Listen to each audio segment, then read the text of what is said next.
this is what we're going to be covering. So the itinerary is how Indeed is different to other job boards, some of the tactics we think you need to employ to maximize your return on investment.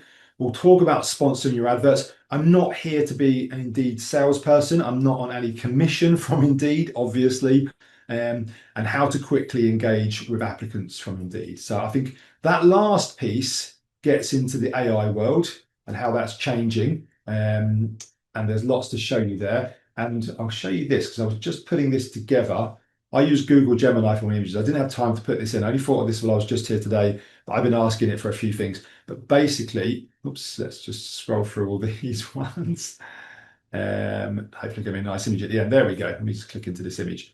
So I will be building this into my notes just to show you. This is the top 20 companies in the world for AI token usage. So think about token usage as just AI usage. When you call the AI and ask it a question, ask it to do something, to like screen an applicant or suggest advert copy or anything like that, you're using tokens. So which companies are using the most tokens? You've got Google, Microsoft, and Amazon, and Meta, which is Facebook at the top, Apple, sure, all of these are pretty much a given. But when we get down into sort of the business users, Salesforce is there, Indeed is there at number 15, ahead of like Netflix and Sony and Cisco and Intel. So this webinar will no doubt change in the next time I run it. I tend to run this webinar about once every 6 months because we are expecting a lot of updates from Indeed in regards to AI. There's lots they're doing in that space and lots they plan to do. And strategically, Indeed's model is to shift more into helping you recruit, not just finding you applicants, to helping you to screen the applicants, maybe helping you to assess the applicants, maybe Indeed might be reaching out and having a chat bot and qualifying applicants. I don't know about those things. I can tell you the direction of travel, which is they want to do more for you, which sort of brings them into our area here as an ATS provider. So that's an interesting challenge that we face because they're absolutely huge, as I'm sure you'd imagine. But maybe one of the benefits we've got is they're absolutely huge. So they're trying to service every customer in the world, whereas we can be a bit more focused, perhaps. So that's interesting. There's lots going to happen there, but I can show you at least what's changing in the, even if you're not a big Indeed customer, if you just use it for free adverts, I'll show you sort of how the market's going to be changing and what that sort of means more broadly. Okay, so let's look at the history of Indeed. So some of the origin story of it. I won't spend too long on this, but it's quite fascinating to sort of see the old images of Indeed and how it used to look. So it founded in 2004. And if I said, which well-known website does that look like? You would probably say Google. It looks quite like Google in the fact that it's quite a white screen. It's got the search right in the center. And I don't think that's a mistake. I don't know if they've ever commented on that, the founders of Indeed, but it seems pretty obvious that when you looked at it, it was like Google for jobs. One search, all the jobs. And that was their original mission. And something that obviously that's still the backbone, as I see it, of their business today. And they launched 3 years later in the UK. I'm using the Wayback Machine, if you've seen that, which you can get screenshots of what the websites used to look like back in the day. It's got the archive there. So you can sort of see this is how it launched in the UK. Once again, very, very clean look and very similar to how it looks today. And then a few little stats. So these studies were a couple of years old, but I think they're still, very relevant. So 15,000 UK citizens surveyed about their job seeking propensities, their behaviours. The free channels used were career sites, job boards, and search engines. That seems to be the popular ones. But actually, job boards are the most popular, and the most popular job board was Indeed. So that probably doesn't come as a huge shock to you, I'd imagine. Doesn't to me. So let's look at some these Indeed applicant stats then, because I wanted to just show you that. So I've got, this is our reporting tool. So we use this tool to build reports, and then we embed those reports within our ATS. And then when they're in the ATS applies a filter across them so that each customer sees their data. Yeah. So now we don't have that filter here. So I'm showing you all of our customers. Hence, in the last 90 days, this is data on over 500,000 applicants. And if I show you here, 54% are coming from Indeed Easy Apply. And then 9% are coming from Indeed. Yeah. Now we'll talk about the easy apply in the, well, I might as well just show you in case some of you don't know, because we will cover this anyway. So here's Indeed, and let's just do a quick search for something, and we will say telesales or something. Let me actually search. Where we go. Okay. So with Indeed Easy Apply, you can see it says easily applied to this role. Let me just get rid of my Google pop-up. That's annoying. So this role is highlighted, and you can see it here as an easily applicable to role. So if I'm logged in to Indeed, I can apply in just a few clicks. Whereas if I look at something, let me just put in something like fundraising. I'll probably get some charities coming up here now. So if I want to apply to work at St. Giles's Trust, perhaps, I'll apply on company site. So it will redirect me across, okay? So I'll have to leave Indeed. Now, so those are the two options simply. On one hand, we are, now before it lets me even redirect across, it wants to make sure I'm signed in or signed up. So I'm not actually, let me just quickly continue with Google. So, because I've got a Google account that's connected to it when it catches up, just so I'm signed in, because we might need to be signed in later. So that's fine. Right, okay, now I can continue this application. So just a quick note on that. Indeed makes sure it looks after itself, because every single applicant it sends across to your jobs, it makes sure that it has them registered on their system first and foremost, which is fair enough, I think, in that respect. It's providing you free applicants. It probably wants something out of the equation itself. So these guys, I don't know them intimately at all, but they're a charity. I presume they are, this role requires a DBS check. It will therefore probably need to understand gaps in employment. So a simple CV that you might get, like the easy apply route we were showing, a simple CV that from Indeed, because when I sign up to Indeed, the way easy apply works is, if you don't already know, Indeed has my CV. Yeah. So when I click apply, it will just attach that CV, might ask me a couple of questions and it's done, but it might not ask me a couple of questions either. So it's really, really quick. I can apply on my mobile. That's, really, really helpful. Yeah. And that's what the vast majority of our customers have turned on. We will talk about that later on. But because I'm showing you the stats, it's probably important to show the easy apply. However, over 40% of our customers are charities, and many of those charities will not be able to use Indeed Easy Apply. Okay, I should be good actually I will find some stats and maybe try and share them afterwards for the number of jobs where Easy Apply is turned on versus no, because it won't be this ratio. It might, I don't know, but it could even be even. And then what you're seeing is you're getting 5 times, 6 times as many applicants for an Easy Apply job. Yeah, which I've seen stats before saying when we did some research a few years back, we turned on Easy Apply for the first time, we built that integration for customers. Customers were getting 4 times as many applicants. Yeah.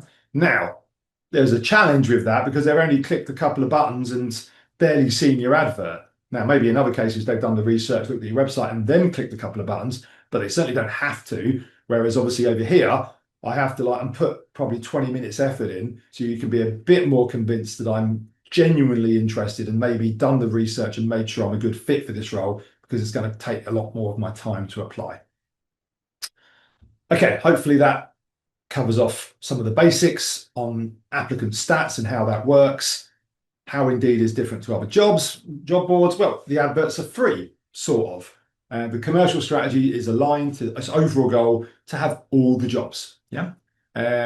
However, I don't know whether some of you can put it on the chat if you want. I don't have to mention your name if you don't want to, but Indeed are not watching this webinar to the best of my knowledge. But obviously Indeed does have some challenges with some advertisers. We see that routinely, that some customers who are maybe advertising, that maybe they run a chain of restaurants and they're trying to recruit a chef in Leicester and a chef in Peterborough, and that can produce issues where Indeed is very sensitive to people job spamming, as they call it. But sometimes it's not job spamming. It's just we have a vacancy for a chef in Leicester and we have a vacancy for a chef in Peterborough. They're 2 separate restaurants, 2 separate vacancies. So it can be a bit restrictive on that. I don't know whether any of you have had challenges on that, but that is something we do see. But so they're not carte blanche, let's have all the jobs. Sometimes they will, demand that people sponsor jobs in certain circumstances, but that's down to their policies and how they implement those policies, and that in itself is, in my mind, in my experience, can be a bit of a moving target. It's not very explicitly clear. Okay, but you can absolutely sponsor your adverts. You can pay to sponsor your adverts. And what does that mean? It means you pay for every click that someone clicks on that advert, regardless of whether they go on to apply, regardless of whether they're a good applicant, at least. I'll talk about that though, because that is changing a little bit. Yeah, and obviously that puts your advert, if you sponsor it, it will put it at the top of the listings. And obviously it gets, as you see here on these stats, you'll see them on the thing 5 times. Or can't quite read that, even my glasses, but you know, the normal ratios up. We will get your advert far more exposure, far more applicants. So we want to talk about whether you actually sponsor adverts and stuff, and I'm going to talk about how to do that. So let me just bring up my first survey of the morning. Indeed apply. Hold on, let me check it. That's Indeed job posting. That's what they launch. So yeah, so I'm interested, you know, do you post all your jobs to Indeed? Do you sponsor? So choose one of those options. We'll share the results. It's just interesting to see where you guys are at. Once again, I'm not here to sell Indeed, but I will go on next and show you where I think it's a good scenario to sponsor adverts and where I think it's unnecessary.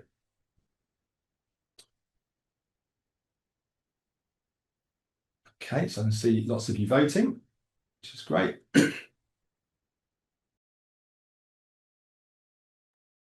Okay, I'm going to give it 5 more seconds. So 5, 4, 3, 2, 1. Thank you for that. So I'll share the results. So most people are posting all their jobs and sponsoring some of their jobs. And then others, about a quarter, are just using the free jobs. And then some don't post all of your jobs to Indeed. Okay. Interestingly, because Indeed, when Indeed integrates with an ATS provider, they do put quite strong requirements on the provider of how we can introduce the integration. So if you sign up to, if you want the Indeed integration turned on hireful ATS, and this will be the same for every other ATS because they all stick to the same rules, then it is sort of all or nothing. If I explain that, all of your jobs will go to Indeed, or you don't have the integration. That's how it works. So not without the odd challenge, but that's how it works. So those of you who are saying we post not most, but not all of our jobs, then that's that would be a bit of a challenge for you, perhaps, unless you didn't want them. Okay, so that's cool. Let me just touch on a couple of things before I show about my views on when to sponsor. Obviously, they don't charge to list all your jobs. Their goal is to have all the jobs, and therefore they get all the candidates. You know, that's the first thing. You know, your jobs are the carrots that draw the candidates in. I'm sure you've worked that out. So having your jobs is hugely valuable to them. However, you having your jobs on their job board is hugely valuable to you. So there's a nice win-win there. So Indeed, back in the day, used to crawl people's websites, get the jobs and put them on there. Nowadays, they're integrated with 302 applicant tracking software providers.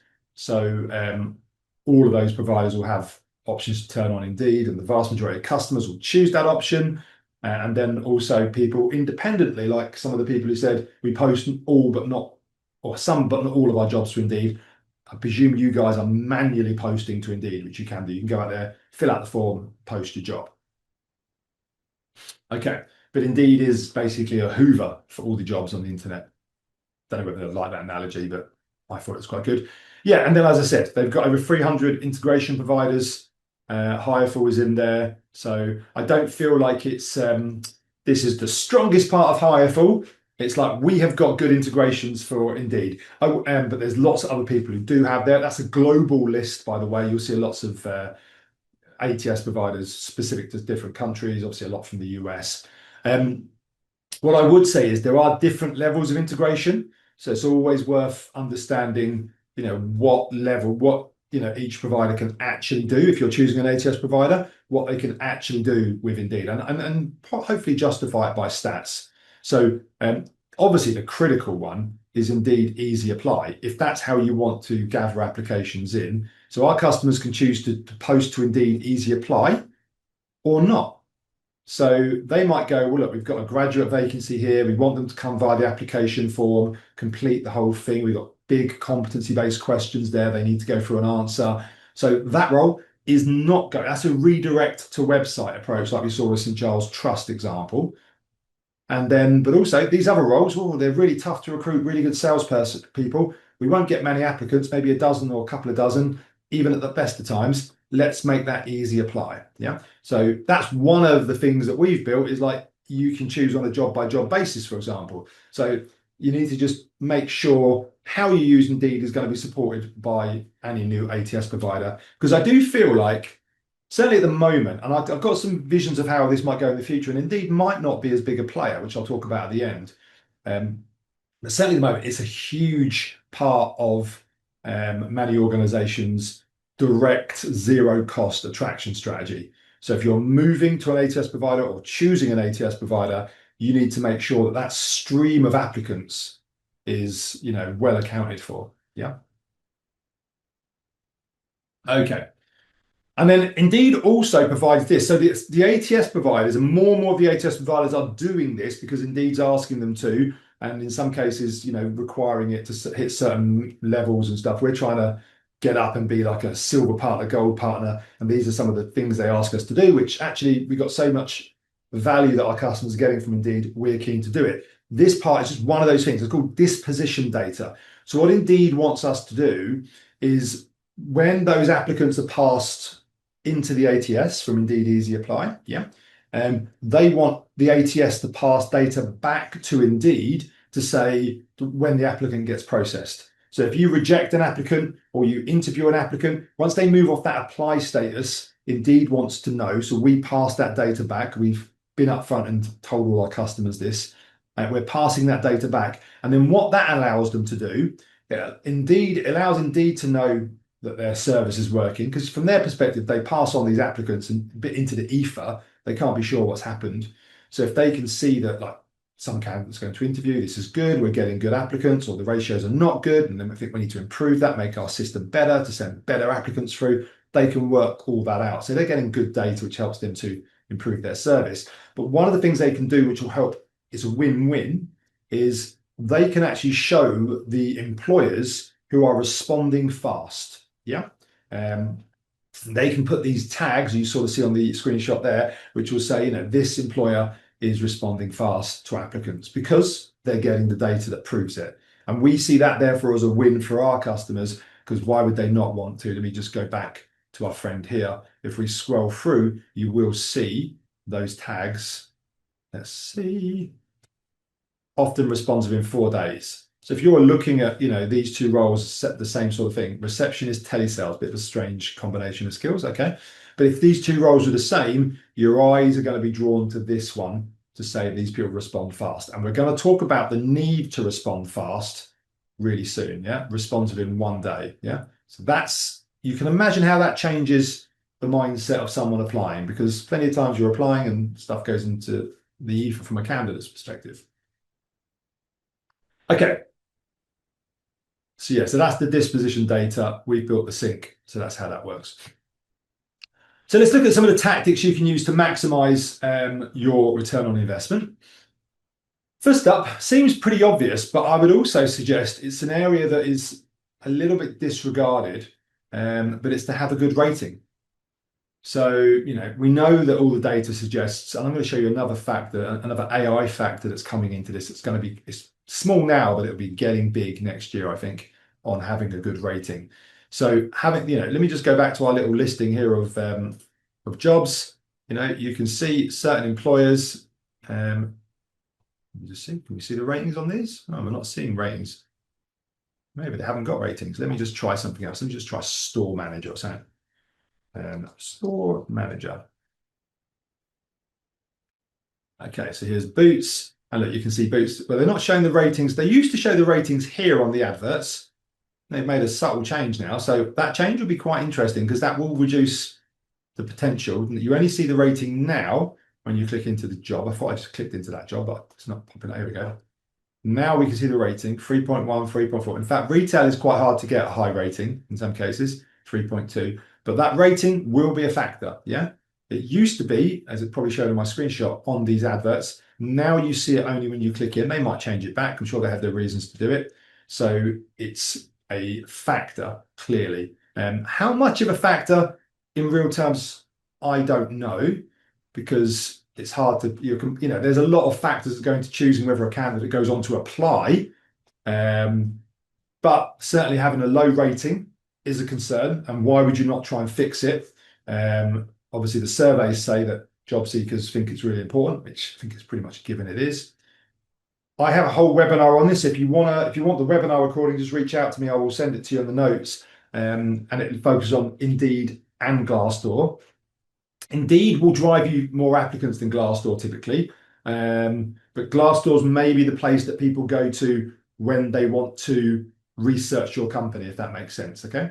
So maybe having good reviews on Indeed influences those applicants at the point of making a decision. Do I want to apply? Oh, what's this? There's a problem here. Hold on a second. 2.1 as a rating. Oh, let me look into and check that out. That's the problem you have with Indeed.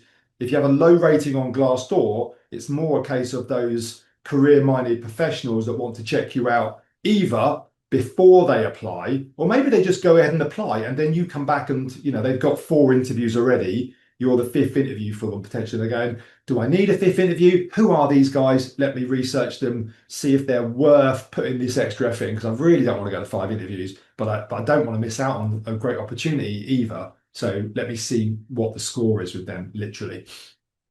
So a few simple tactics to gather more positive reviews. Most of this is around asking for reviews at key moments. When happy staff leave, when staff hit key milestones, anniversaries, promotion, probation concluded even, yeah? When the business is doing well, we've just paid out bonus. Hey, like next month, let's go back and ask a few people, would they mind writing us a review? When you already know engagement is high. So it could be that you've done your employee survey, we do ours in May, and you split it out by department or location, and imagine you're a retailer and like head office is pretty happy. Out in the field, it's more of a mixed picture. You can go out to try and get more reviews from your head office staff. So there's simple things you can do, most of which just comes down to asking the right people for reviews. Okay, so there we go. Also, you can reply to your reviews, which is really key. It just shows you're caring, and when people look into them, you're making your case a little bit. Shows you, you care about people taking the time and effort, but also allows you to, if someone says, oh, your training is really poor, you can say, well, I'm sorry, you feel like that. We've actually invested quite a lot. I know you left about a year ago from what I can see. Since then, we've done the following things. So there's quite a lot going on in this space, but I'm sad to hear that it wasn't great for you. Now, I've got a ChatGPT. You'll be able to use it. It's a free-to-use ChatGPT tool that you can drop in a review, and it will give you 3 different replies. And it keeps sort of the variety to it. So if you have got like 30 reviews to do, and you just want, good, solid, generic replies that you can then probably, I would definitely suggest you want to then edit on top of, but you want to get like the start of it. I think that's a good way of going. Some people have different views about should you use AI to write Glassdoor reviews and stuff. I think you probably should in a case where you might have 20, 30, 40 reviews to do, okay? Now, the reason it says Glass Space Door is because OpenAI, so ChatGPT, did not let me use the Glassdoor's a trademark. So when I called my custom GPT Glassdoor, it wouldn't let me save it. So I'm not an idiot. I just wanted to highlight that to you. Okay. Okay, next up, I'm going to show you some live stuff here as well. Improve your Indeed company page. Yeah, so you haven't got lots you can do on this page. If you pay them to have a premium page, you can do more with it. But I'll show ours. I'll drag ours into view here. So let's. This is ours. Hireful. I will show you some other companies as well. I don't want this to be the Hireful show, but I think we're quite similar to you guys. We're about 50 staff. Some of you are larger than that, but we're on a free account. But we've actually done a few things, so I can show you. I can show you what's possible with a free account. I'll also show you. We'll probably find a corporate account and show you what they have done as well. Not that I'm here to sell Indeed. Okay, so what we're able to do, you're able to put in obviously the image of your CEO. You're able to put in a description of the organization. It's probably good to keep that up to date as well. But there's not much you can do on that. Then what you've got is why join us? And then you can put in some more text here. Okay. Now, what we have shown, we're not putting the effort in. We haven't obviously recruited a lot in the last 18 months really as a business. So we didn't see a huge need to do this, but we wanted to demonstrate to you that it is possible. Let me just quickly cough for a second. One of the things you can do, if Indeed is an important source for you, you can do news updates that showcase your culture. So we have a page called Life at Hireful, where we put out there's webinars on how to execute this strategy. So if you're doing this strategy, let me just find probably the Twitter page is best. I'm not sure.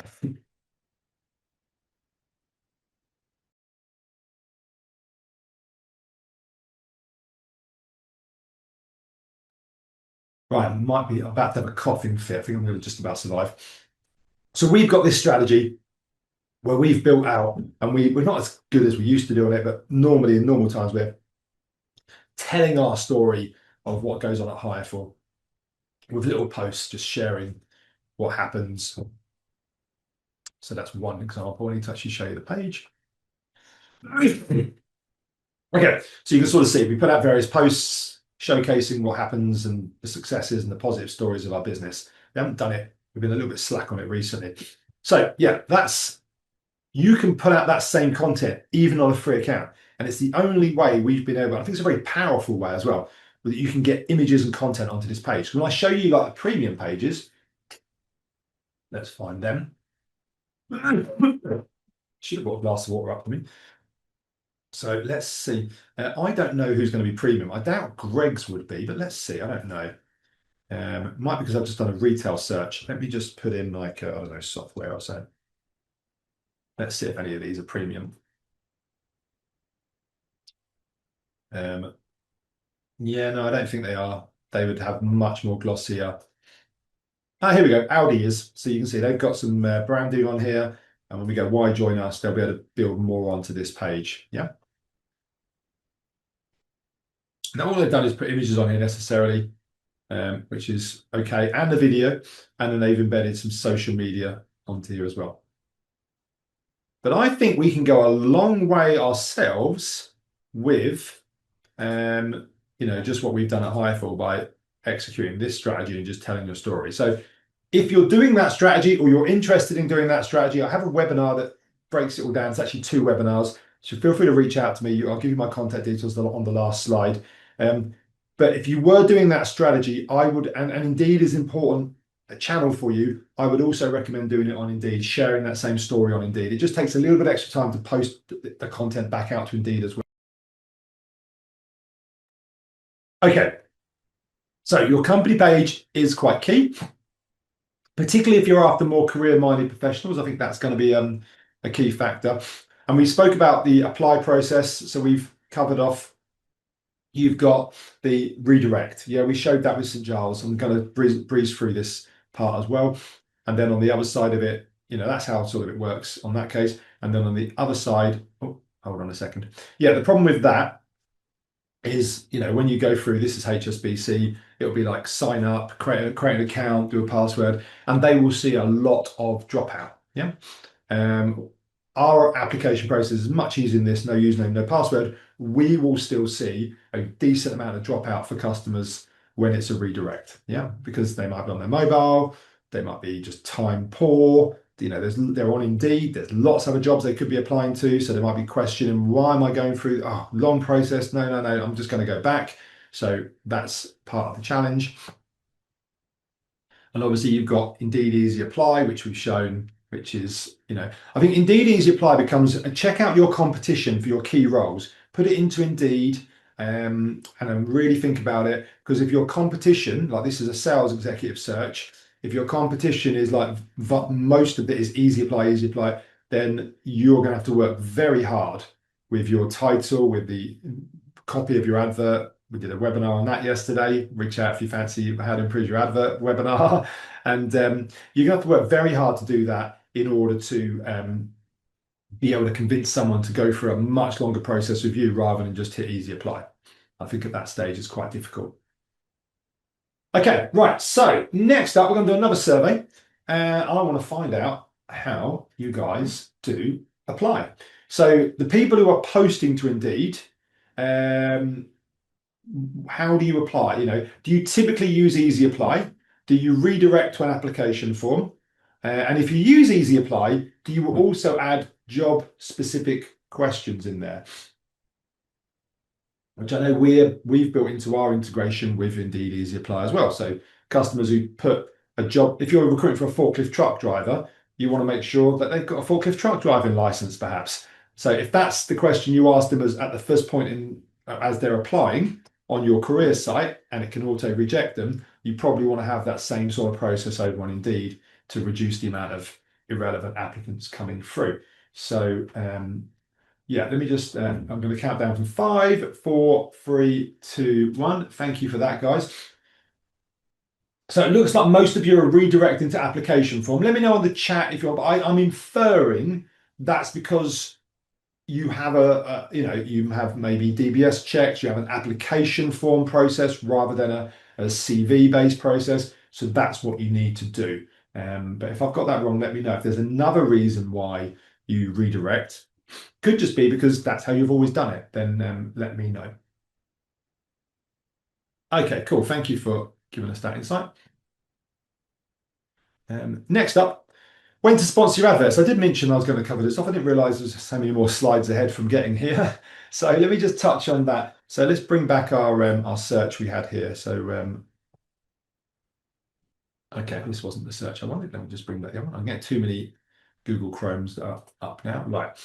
Okay, so when to sponsor your advert. I'll give you if I'm recruiting, let's say we're based in Wellingborough, or just down the road from Wellingborough.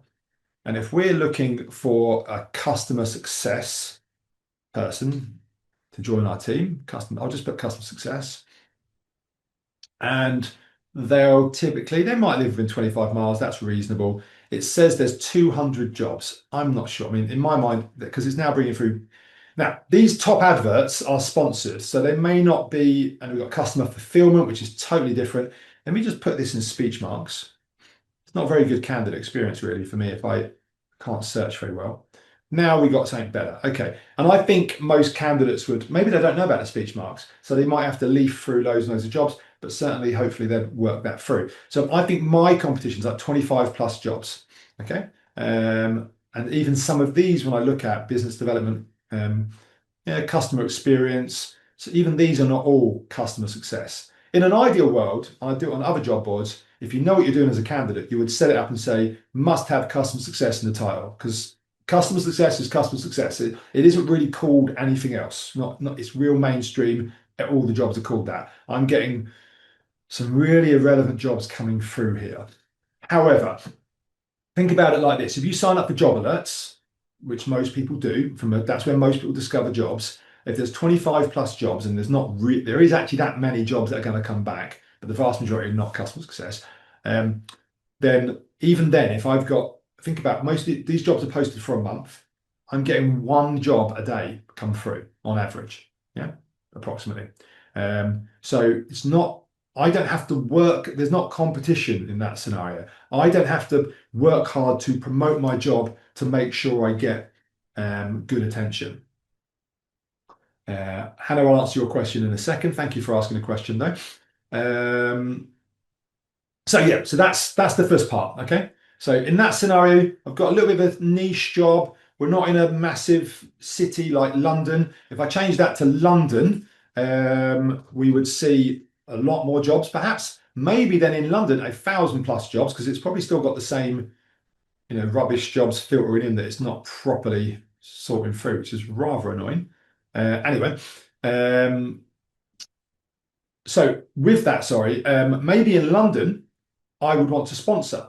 But equally in London, I might go, there's a lot of candidates here. I still get enough applicants.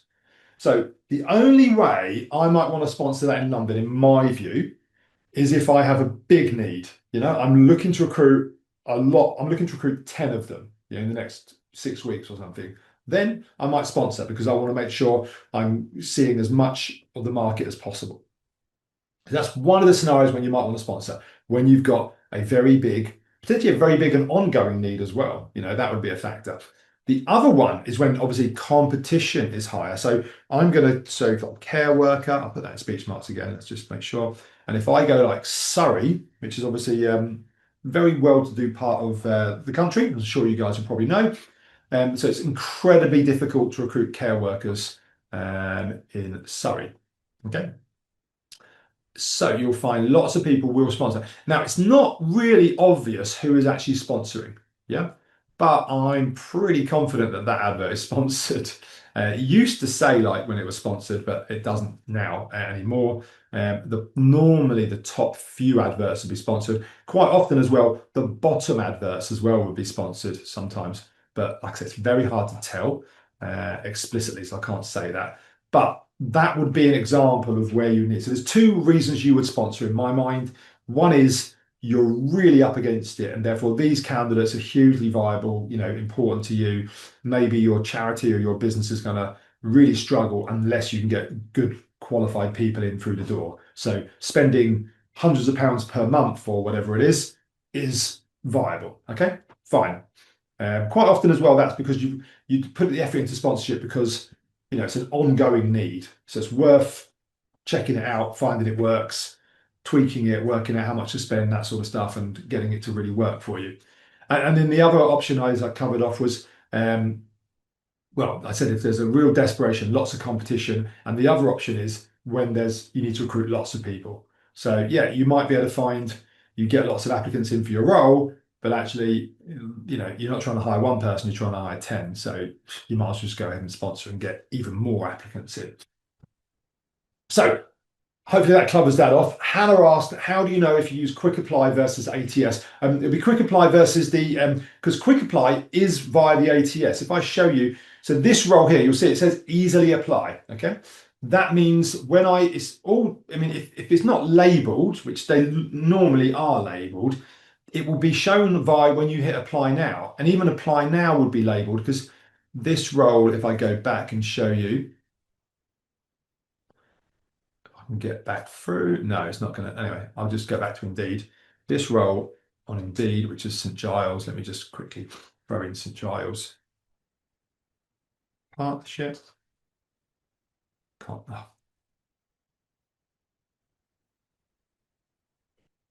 Yeah, so this role is quite explicitly apply on company site. Okay. So, and if I want to be 100% sure, I just click on it and I can see it redirects me to the other site.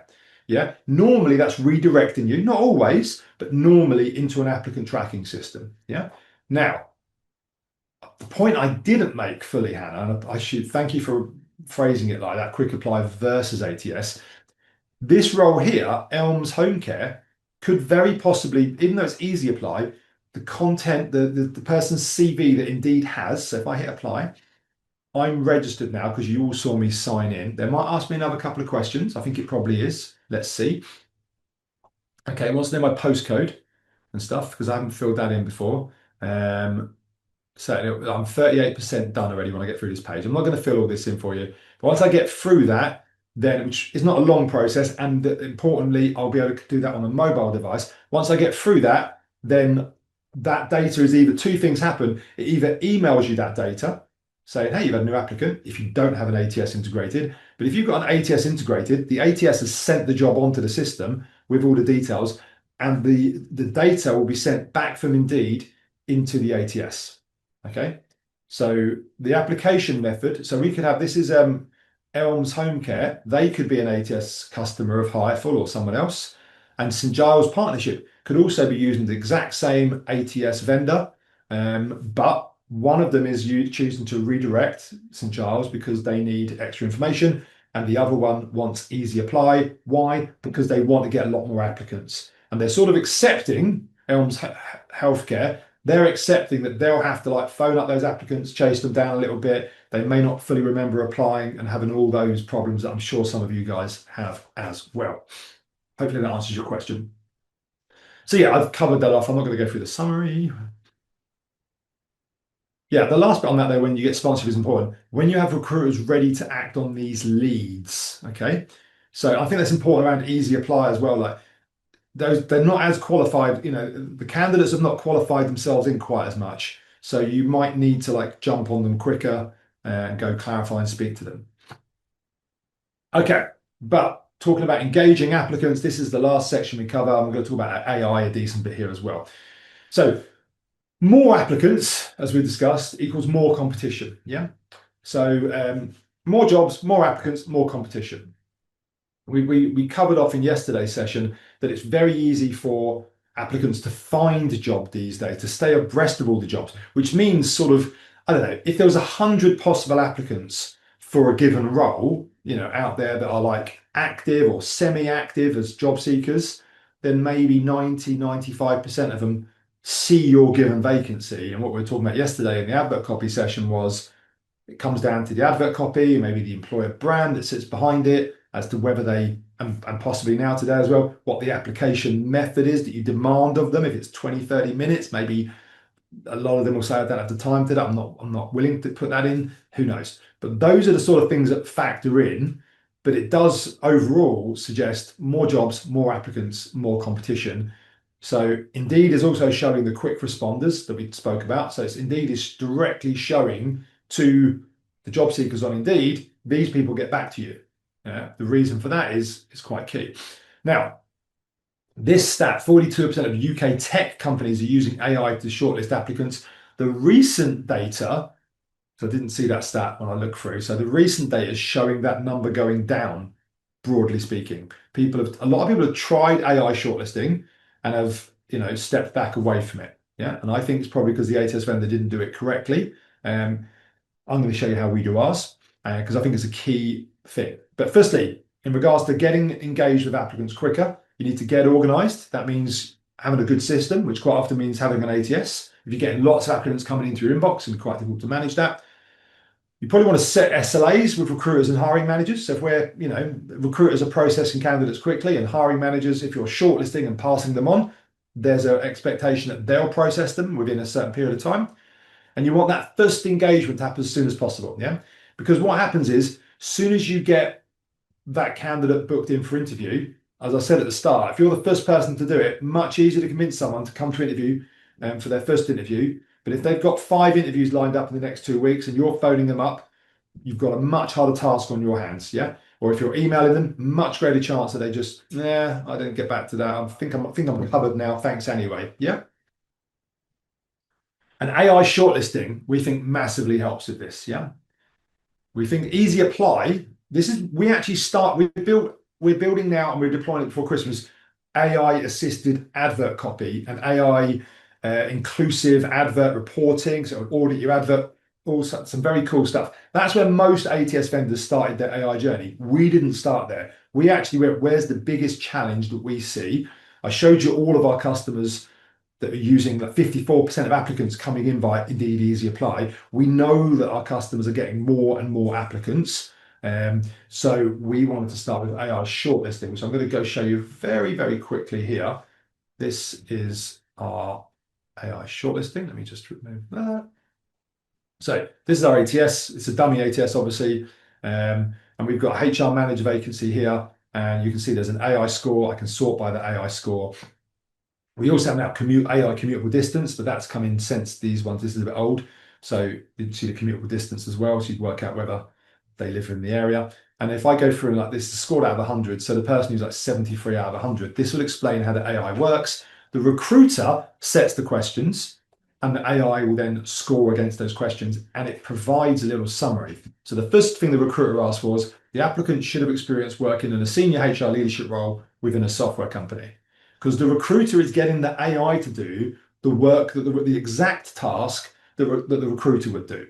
Some other organizations, ATS vendors, when they've looked at this, have it running where it's not setting specific criteria. So it's just generally looking at the job advert and making an interpretation. And that's why I think it's fallen down. And there's potential that it's focused on the wrong things. So now we're saying, yeah, you've got a job advert, that's fine. But what are the 3 key questions? So they can only ask 3 questions as a recruiter. So, and we give it a dummy CV. So these are dummy generated CVs. It might be a real company, but we generate the CV via ChatGPT.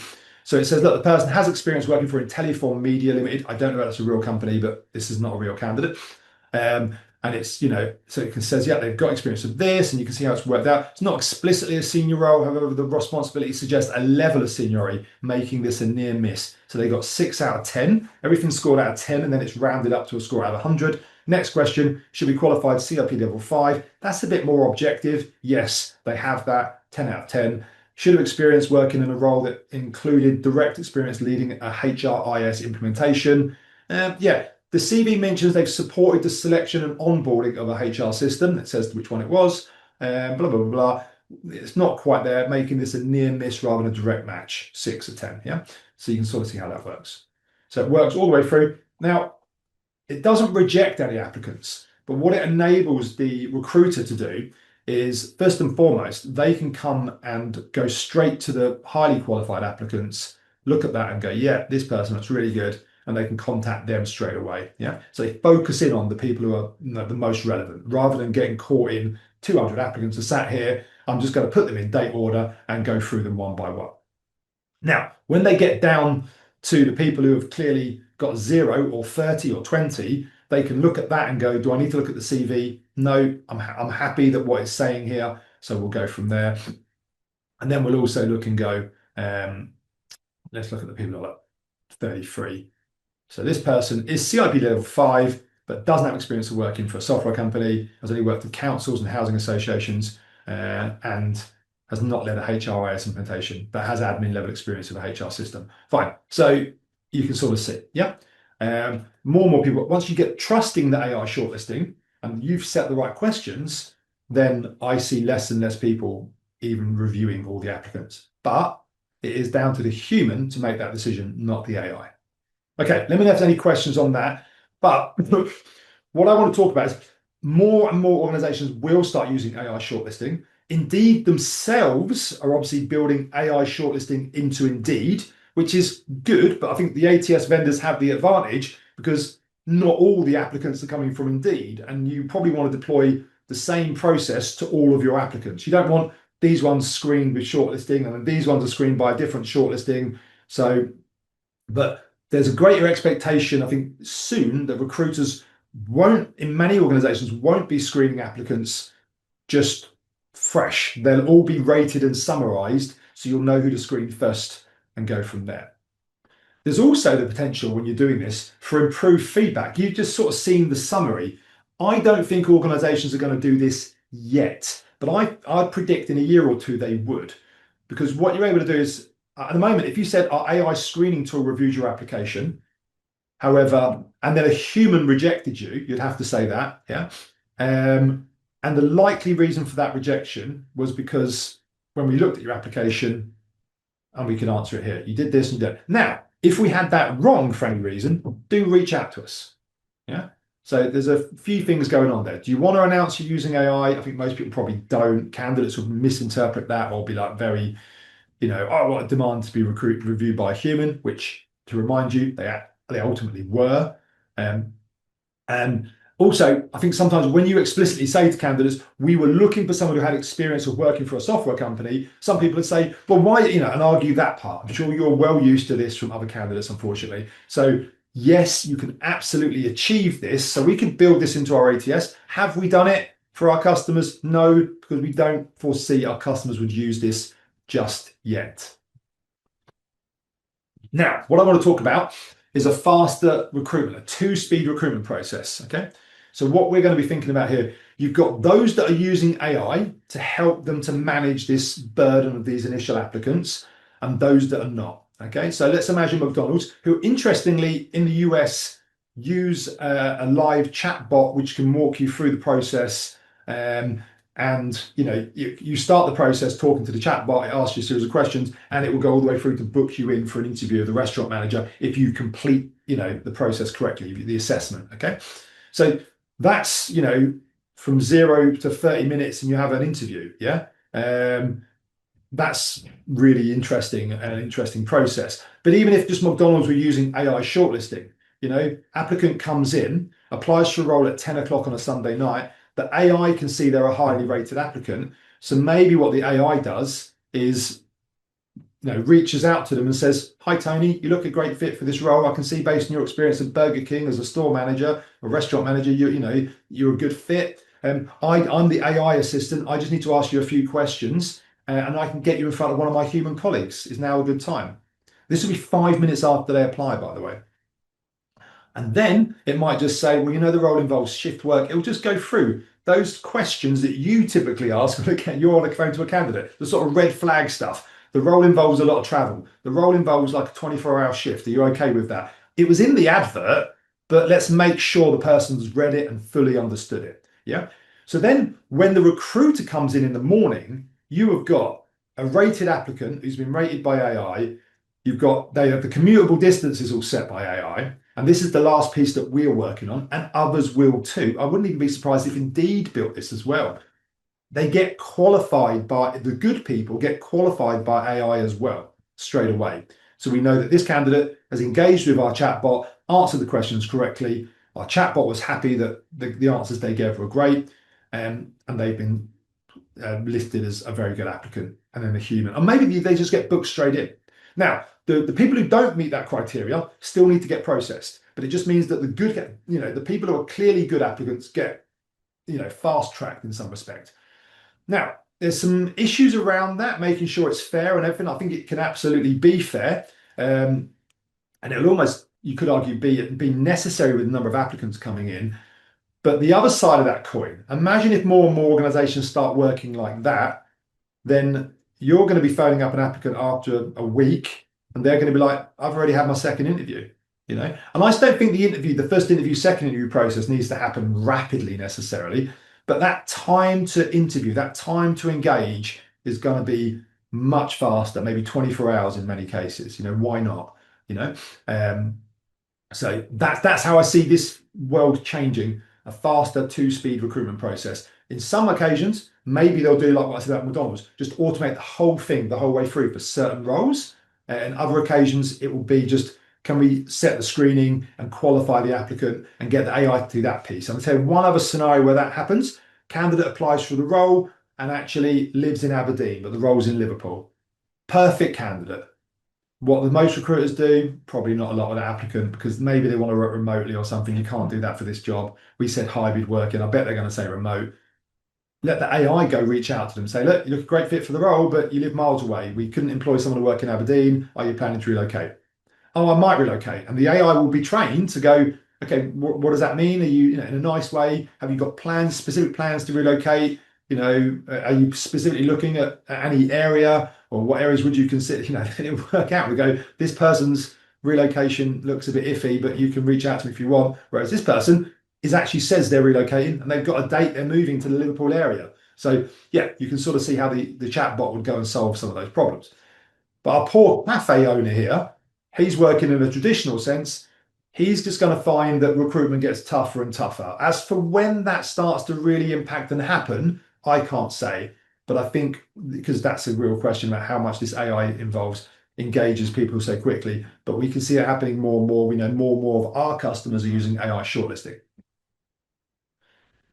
Okay, so that's brilliant. I've shown you the AI shortlisters. I don't need to go live and show you that. I'll show you one last thing, which is probably going to be key as to another reason why Indeed's going to be a factor. So I'm going to say, because we saw St. Giles's Trust there, and I don't know that organization, and I'll be rude to them, but I'm going to say, like, what's it like to work at St. Giles's Trust?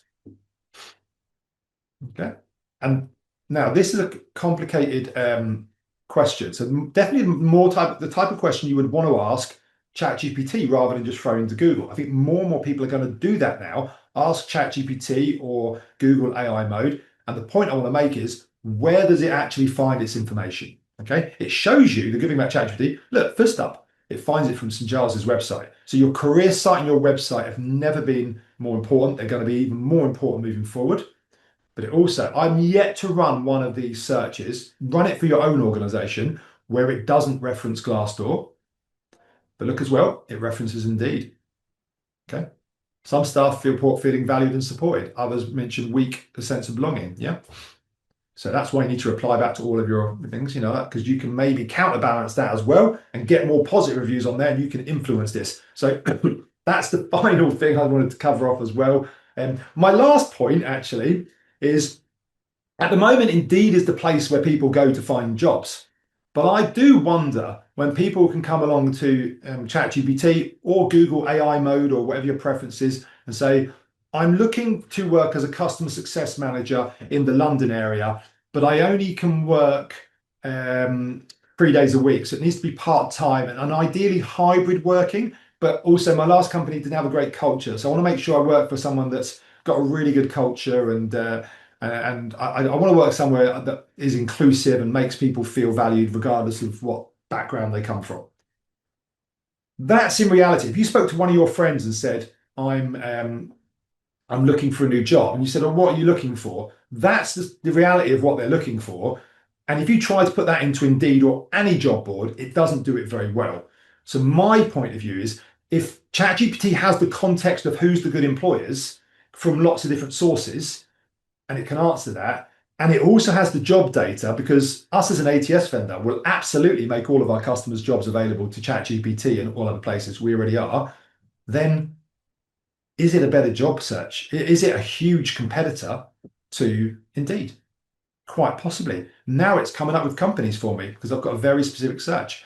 And in the future, maybe I can set an alert around that and say, yeah, do the research for me when you find anyone and come back to me only if now you sort of see the things about you're qualifying the applicant, maybe the job boards, the job seekers are qualifying you as well with AI. Okay, AI shortlisting your employers. On that note, I'm going to leave you. It's 11 o'clock, guys. Let me know if you've got any other questions. I will hang around for 2 minutes or to answer as long as it takes any other questions. Thank you for people putting little emojis on. I appreciate that. These are my contact details here. Do reach out to me if you've got any other questions.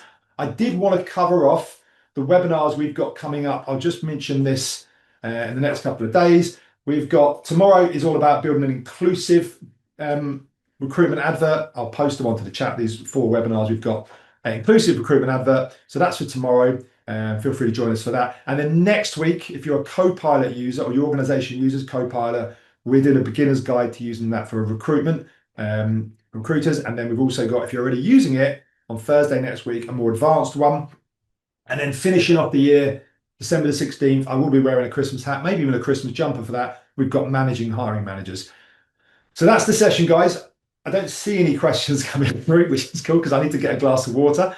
Thank you for giving us your time this morning. There is a quick survey when you finish. You get to rate the webinar from 1 to 10. Really appreciate your feedback on it. If you can add a little note or a comment, that's also really appreciated as well, particularly if it's useful feedback for me on how I can improve or what I've done well. Really like that. And yeah, and that's it. So thank you very much for your time and your help and your attention. And good luck with Indeed. Thanks, guys. Bye.